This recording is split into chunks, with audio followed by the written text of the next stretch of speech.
Hello friends, welcome to Vinay pets and vlogs. Friends, ఇవాళ అయితే మనం అక్వేరియం ట్యాంక్లో ఆల్గే అనేది పడుతుంది కదా, దాని గురించి అయితే డిస్కస్ చేసుకుందాం, ఎలా క్లియర్ చేయాలో. సో ఈ వీడియో ఎండ్ దాకా చూసేయండి.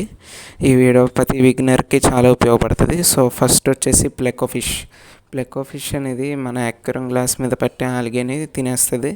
అలానే మోస్ట్లీ యాక్టివ్ అట్ నైట్, అంటే నైట్ టైంలో ఎక్కువ తిరుగుతుంది. అంటే ఇవి చాలా పెద్దగా కూడా అవుతుంటాయి. ఇందులో చాలా డిఫరెంట్ సైజెస్ కూడా ఉంటాయి. సో మీ ట్యాంక్కి తగ్గట్టుగా మీరు ఈ ఫిష్ని ఎంచుకొని తీసుకోండి. అండ్ అలానే నెక్స్ట్ వచ్చేసి యాపిల్ స్నేల్స్. సో స్నేల్స్ అనేది వాడడం చాలా మంచిదే ఫ్రెండ్స్, ఎందుకంటే ఆల్గేని తింటమే కాక గ్లాస్ని కూడా చాలా నీట్గా ఉంచుతాయి. ఏ ఫుడ్ అయితే వదిలేస్తారో మన అక్వేరియం ట్యాంక్లో దాన్ని ఇంచక్క ఇది తినేస్తాయి. It reduce waste. ఇందులో స్నేల్స్లో చాలా టైప్స్ ఉంటాయి. నెరెట్ స్నేల్స్, మిస్టరీ స్నేల్స్ అని ఉంటాయి, యాపిల్ స్నేల్స్. సో ఇవి స్నేల్స్ అనేది గుడ్లు కూడా పెడతాయి ఫ్రెండ్స్. మనకు అదొక ప్లస్ పాయింట్. అవి కూడా బేబీస్ కింద అవుతాయి. ఇలా ట్యాంక్ పైన అయితే పెడతాయి ఎగ్స్ అనేది, చూసారుగా ఈ ఫోటోలో చూపించినట్టు. సో మళ్ళీ అయ్యే పిల్లల కింద చాలా కొన్ని వందల్లో పడతాయి పిల్లలు అనేది. సో 2 pairs అలా వేసుకున్నారు ఇంకో 2 feet ట్యాంక్లో సరిపోతుంది.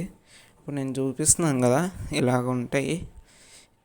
ఒక్క అక్వేరియంకి ఒక 1 pair 2 pair చాలు, అంటే మీ అక్వేరియం ట్యాంక్ సైజుని బట్టి. అండ్ అలానే మీరు ఈ ఎగ్స్ని టచ్ చేయడం లాంటిది ఏం చేయకండి. 1 or 2 weeks తర్వాత ఇవే బేబీస్ కింద బయటకు వచ్చేస్తాయి. సో మనం నెక్స్ట్ ఫిష్ వచ్చేసి కోరిడోరస్ ఫిష్. ఇది ఎక్కువగా బాటంలో మిగిలిపోయే ఫుడ్నే టార్గెట్ చేస్తుంది. అలానే వీటిని మనం 3 to 2 pairs అయితే కొనుక్కుని వేసుకోవాలి, అంటే 4 చేపలు లేదా 6 చేపలు పెద్ద ట్యాంక్లో. సో ఈ ఫిషెస్ ఎక్కువ బాటంలో మిగిలిపోయే ఫుడ్నే ఫోకస్ చేసి తింటాయి అంట. ఇంకా ఆల్గే అనేది ఏం తినవు, కింద ఉన్న వేస్ట్ ఫుడ్ని మాత్రమే తింటాయి. సో మీరు వీటిని కొనుక్కోండి. అలా యాపిల్ స్నేల్స్ని కూడా కొనుక్కోండి నన్ను అడిగితే. యాపిల్ స్నేల్స్ అయితే బాగా ట్యాంక్ని అయితే క్లియర్ చేస్తాయి.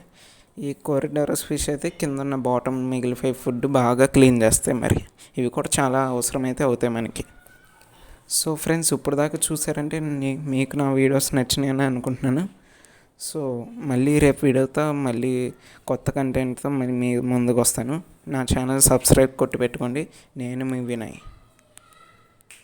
ఓకే ఫ్రెండ్స్, మరి మీ కామెంట్స్ ద్వారా మీ ఒపీనియన్ ఏంటో చెప్పండి. మీకు ఏమైనా డౌట్స్ ఉంటే కూడా నేను దాని మీద కూడా వీడియో చేస్తాను. Okay friends, bye.